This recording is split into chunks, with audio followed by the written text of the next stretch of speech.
Le musée Cognac-Jet, niché au cœur du Marais, offre un aperçu riche et délicat de l'art et de l'artisanat d'art dans la deuxième moitié du XVIIIe siècle. Un espace propice au calme et à la réflexion sur la qualité du travail dans le concept du temps au temps. Un havre de paix dans un monde stressé et agité. Ce musée est installé depuis 1990 dans l'hôtel particulier d'Onon, du nom de son premier propriétaire, Médéric d'Odonon, contrôleur des bâtiments du roi, qui l'a fait construire au XVIe siècle suite au lotissement fait par les moines de l'abbaye de Sainte-Catherine du Val des Écoliers en 1575. Un petit hôtel sobre et élégant, à 2 niveaux, et 2 sous-sols, dont un à moitié enterré pour les communs, ainsi qu'un grenier. On peut remarquer sur la droite, quand on entre dans la cour, des arcades où se trouvaient les écuries. L'hôtel d'Onon est un exemple de l'architecture de la fin du XVIe siècle, fait par un architecte, Jean Bulan, successeur de Philippe Delorme, architecte du Louvre à la Renaissance. Lorsque vous entrez dans le musée, vous êtes accueilli avec gentillesse et chaleur, car c'est un musée à taille humaine, dans un concept de savoir et de beauté. Dès que nous entrons dans la partie habitat, nous sommes en présence d'un bel escalier en pierre avec une rampe en fer forgé datant de la fin du XVIIe siècle. La porte en face de nous, sauf quand il y a une exposition temporaire, nous invite à entrer dans un autre monde.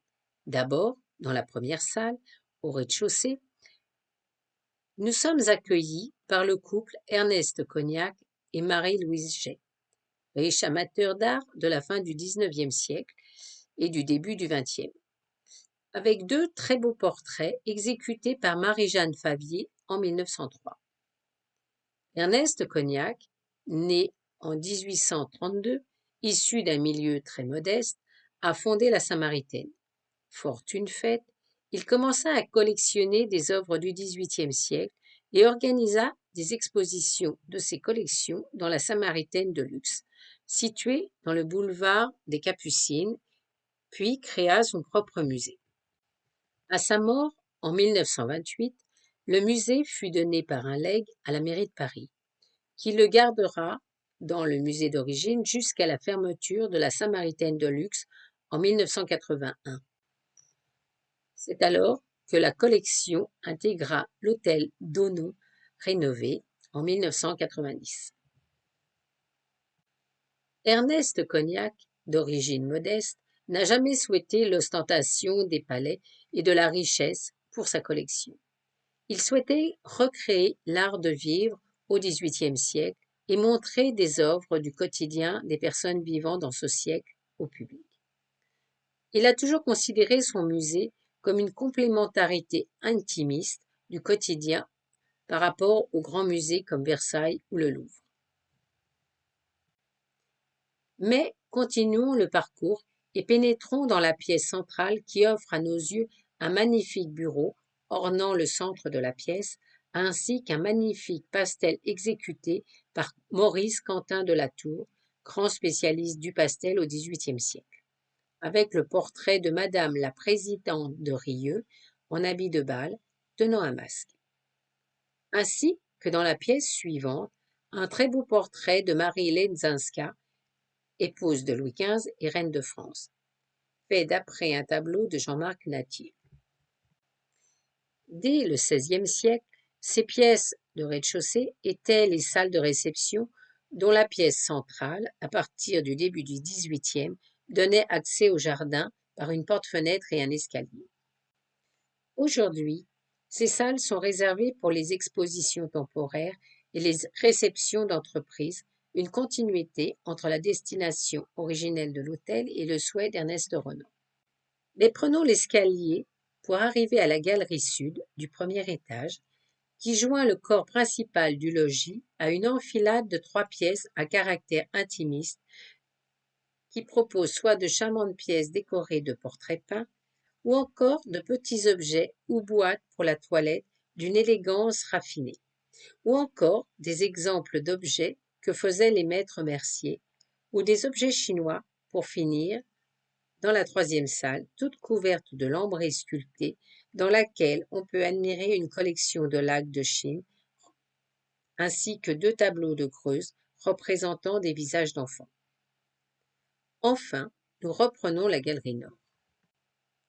D'une luminosité tamisée, offrant une collection de plâtres et autres sculptures, pour arriver dans le premier étage du corps du logis.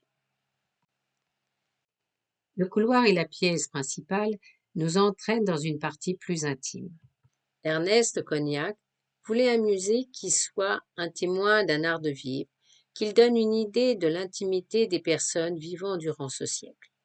Certes, bourgeois et aristocrates, car des petites gens il ne reste pas grand-chose, on peut ainsi admirer dans cette pièce de superbes meubles aux marqueteries fines et soignées. Des ébénistes Jean-François Aubonne pour les petites tables, créées vers 1760, et les superbes commodes de Martin Carlier, faites vers 1770. Prenez le temps de vous pencher et de découvrir tout ce travail de créativité, de perfection du dessin, ainsi que de la maîtrise des essences de bois pour créer ces merveilles. Ou encore ce très beau canapé faisant partie d'un ensemble, en hêtre doré, créé par Philippe Poiret et décoré d'une tapisserie des Gobelins. Sans oublier le repos des nymphes au retour de la chasse, dit aussi le retour de Diane chasseresse, par François Boucher, vers 1749. Mais passons dans une autre charmante petite pièce, lumineuse et délicatement ornée de petits tableaux de l'atelier de Guardi, ainsi que de peintures de Canaletto.